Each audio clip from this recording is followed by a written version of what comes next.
Truthout released an analysis of U.S. foreign policy based on the U.S. government's own data.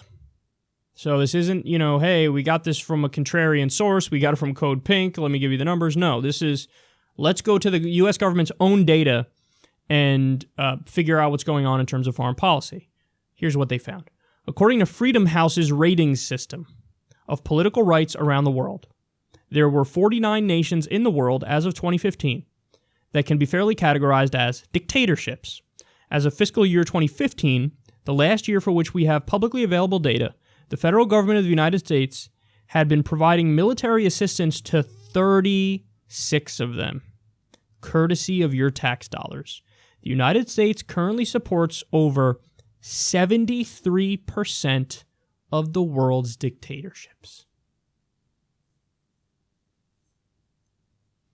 Wow. I have to admit, despite covering foreign policy a lot and knowing what U.S. foreign policy is really all about, I didn't even know it was that high. That is a really, really high number. 73% of the world's dictatorships.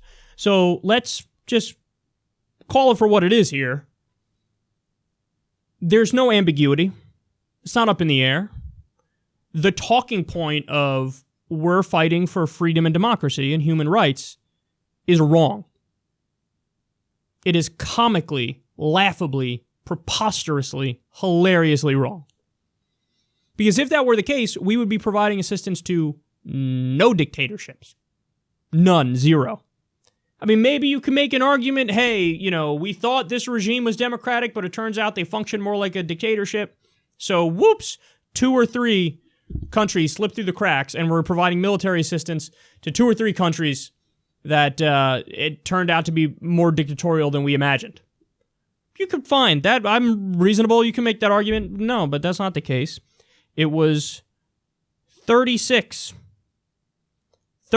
countries out of 49 that are officially categorized as dictatorships. Wow. It's almost like after World War II, the United States was the only world superpower, and we decided that we were going to continue to be the world superpower, to keep that status quo going, to keep business as usual going, and to keep taking natural resources from pretty much everywhere around the world. So we don't want anybody to threaten our status as the world's sole superpower.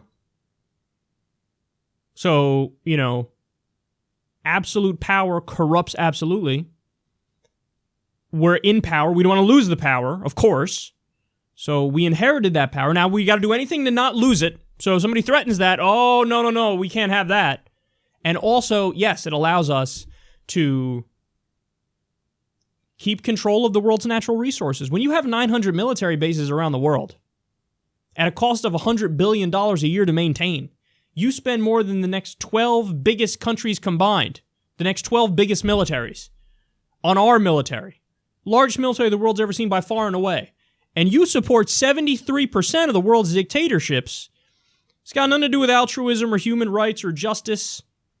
No, it has to do with, we got to keep this going. We got to keep serving our corporate interests.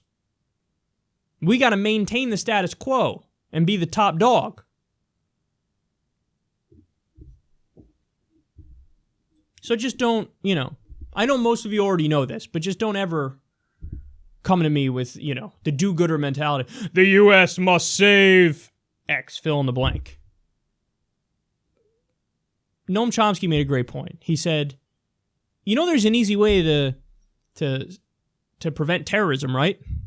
Stop participating in it. So in other words, every time the U.S. moralizes about, look at what's going on over there, he say, yeah, that's nice. That's their issue. We could feel bad for people. We could send humanitarian aid. Maybe the international community get involved. But if you do unilateral U.S. military action, just don't. Why? Because oftentimes we are the terrorists. We are the terrorists. Tally up the body count from post-World War II until now. And then some people say, but intent. Well, really? 73% of the dictatorships we support, but you think our intent is pure?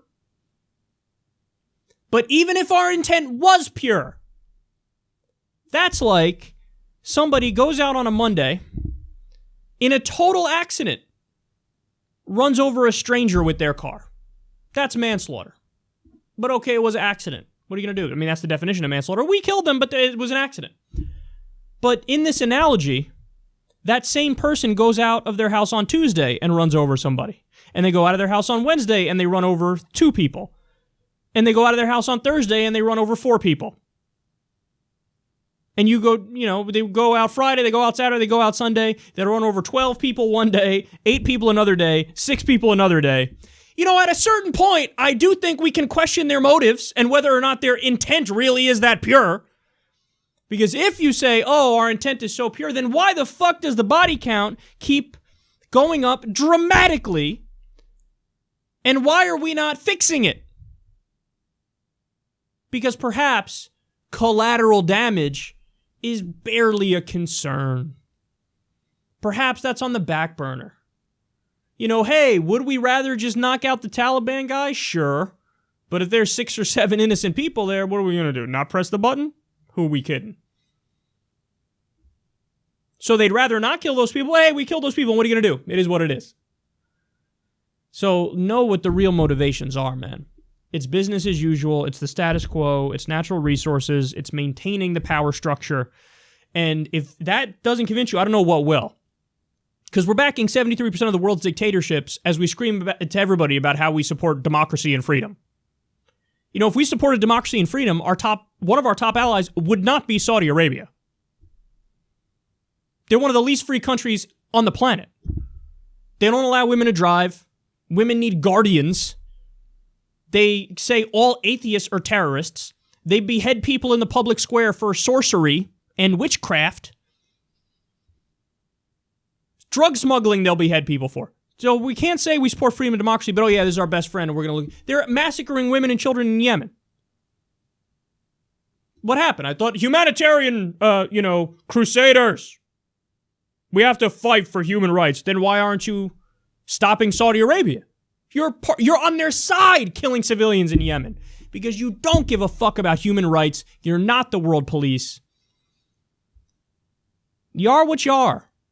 The world's sole imperialistic power, and you're acting like every other imperialistic power has ever acted throughout history. Sorry to burst some bubbles out there, but your government is not inherently good. Our motives are always so great compared to everybody else who's ever been in the same position. We're just better people. Well, your actions say otherwise. If you really were on another moral plane and you were American exceptionalist, you wouldn't be backing 73% of the world's dictatorships, and that is fucking clear.